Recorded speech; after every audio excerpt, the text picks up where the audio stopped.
पिछले काफी समय से देखता आ रहा हूँ कि किसी भी विषय की आड़ में राजपूत राजाओं पर प्रश्न खड़ा करने और उन्हें कायर करने वाले बुद्धिजीवों की जनसंख्या बढ़ रही है। अद्भुत अद्भुत प्रश्न करे जा रहे हैं कि राजपूत वीर थे तो हार क्यों जाते थे, राणा रतन सिंह योद्धा थे तो उनकी पत्नी को आग लगाकर क्यों जलना पड़ गया, और सब घोषित इतिहासकार तो यहाँ तक कह रहे हैं कि सल्तनत काल के राजपूत शासक इतने आक्रमणी और कायर थे कि मुस्लिमों का प्रतिरोध तक नहीं कर सके।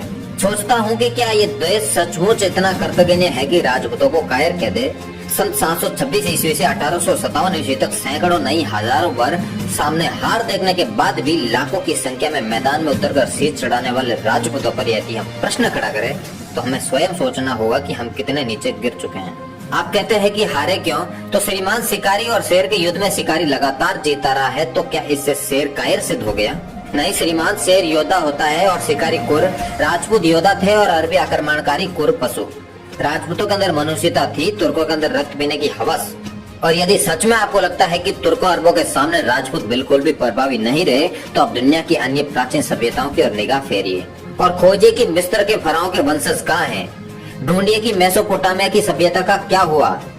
पता लगाइए कि ईरान के सूर्य पूजक आर्य अब क्या कर रहे हैं। श्रीमान, इस्लाम का झंडा लेकर अरब और तुर्क जहाँ भी गए वहाँ की सभ्यता को चबा गए। वो राजपूत ही थे जिनके कारण आज हिंदुस्तान की सभ्यता और हिंदुस्तान बचा हुआ है। उन्होंने अपने सरों से तोलकर इस मिट्टी को खरीदा नहीं होता तो आप अपने घर में बैठकर ये बुद्धिजीविता नहीं बगड़ाते, बल्कि दाढ़ी बढ़ाकर ये तय कर रहे होते कि शौहर को अपनी बीवी को कितने कोड़े मारना जायज है।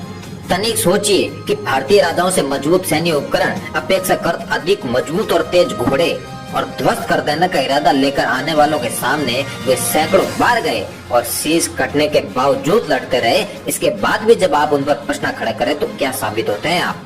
आपको जौहर अतार्किक लगता है तो यह आपकी दिक्कत है श्रीमान, पर अपने स्वाभिमान की रक्षा के लिए आग में जल जाने वाली देवी के ऊपर प्रश्न खड़े करने की सामर्थ्य नहीं है आपकी, क्योंकि आप तो 40 डिग्री तापमान पर भी बिजली के लिए सरकार को गाली देने वाले लोग हैं श्रीमान। जल्दी आग में कूद जाने के लिए मर्द का नहीं स्त्री का कलेजा चाहिए, और हार दिखा रहे युद्ध में भी कूदकर शीश कटा लेने के लिए राजपूत का कलेजा।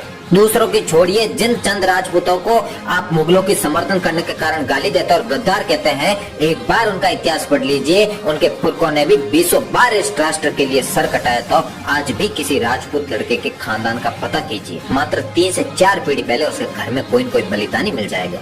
घर में बैठे बैठे किसी पर भी उंगली उठाई जा सकती है श्रीमान, पर राजपूत होना इस दुनिया का सबसे कठिन काम है।